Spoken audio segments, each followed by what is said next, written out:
আসসালামু আলাইকুম প্রিয় দর্শক, কেমন আছেন আপনারা? আশা করি ভালো আছেন। আমি Farhaduddin Ahmed Bhuiyan, advocate appellate division, supreme court of Bangladesh. প্রিয় দর্শক, স্বাগত জানাচ্ছি আপনাদেরকে ধারাবাহিক আলোচনার নবম পর্বে, দেওয়ানি আইন নিয়ে ধারাবাহিক আলোচনার নবম পর্বে। চলুন আমরা আজকের এই বিষয়টি জেনে নিই।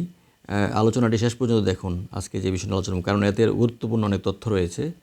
আসলে আমরা প্রথমে জেনে নিই সাকসেশন সার্টিফিকেট কী। প্রথমেই বুঝে নিই সাকসেশন সার্টিফিকেট বলতে আসলে কী বোঝায়। যখন কোনো ব্যক্তি মারা যান তখন তার সম্পত্তি বা উত্তরাধিকার বন্টনের জন্য প্রয়োজন হয় এই সার্টিফিকেট। আপনারা অনেকেই জানেন, এটা দেয় ডিস্ট্রিক্ট ডেলিগেটর, অর্থাৎ এর মাধ্যমে ওয়ারিশগণ এই সম্পত্তির আইনগত মালিকানা প্রমাণ করতে পারে। সাকসেশন সার্টিফিকেট পাওয়ার জন্য মোকদ্দমা করতে হয়। ওয়ারিশগণ এই সার্টিফিকেট পাওয়ার জন্য ডিস্ট্রিক্ট ডেলিগেটরের আদালতে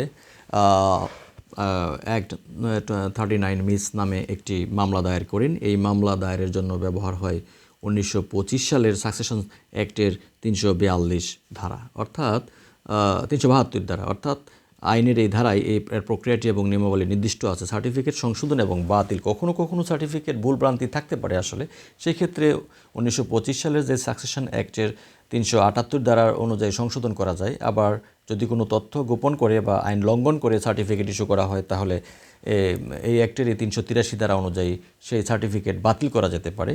কোর্ট ফি এবং খরচ সম্পর্কে একটু ধারণা আপনাদেরকে দিচ্ছি।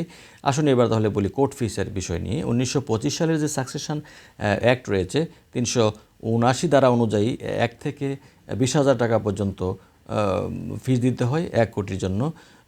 20,000 থেকে 1 লক্ষ টাকা পর্যন্ত সম্পদের জন্য 1% হারে কোর্ট ফি দিতে হয়। 1 লক্ষ টাকা থেকে উপরে সম্পদের জন্য 2% হারে কিন্তু কোর্ট ফি দিতে হবে।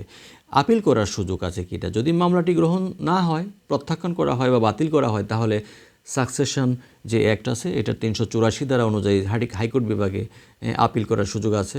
অর্থাৎ আপনি আপনার আইনি অধিকার ধরে রাখতে পারবেন। মামলা দায়েরের প্রক্রিয়া এবং প্রয়োজনীয় যে কাগজপত্র লাগবে সেগুলো সম্পর্কে একটু ধারণা দিয়ে দিচ্ছি প্রিয় দর্শক।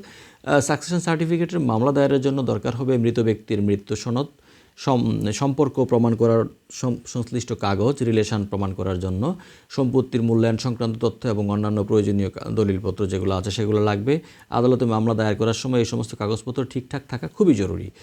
আশা করি আজকের এই আলোচনা থেকে আপনারা সাকসেশন সার্টিফিকেট পাওয়ার মামলা সম্পর্কে পরিষ্কার ধারণা পেয়েছেন। আলোচনাটা যদি ভালো লেগে থাকে অবশ্যই আপনারা আমাদের সাথেই থাকবেন। পরবর্তী যে কোনো আলোচনায় আপনাদেরকে আরও নতুন নতুন বিষয়ে নিয়ে আলোচনা করার জন্য আপনাদের সামনে উপস্থিত হব। সেই পর্যন্ত ভালো থাকেন, সুন্দর থাকেন প্রিয় দর্শক।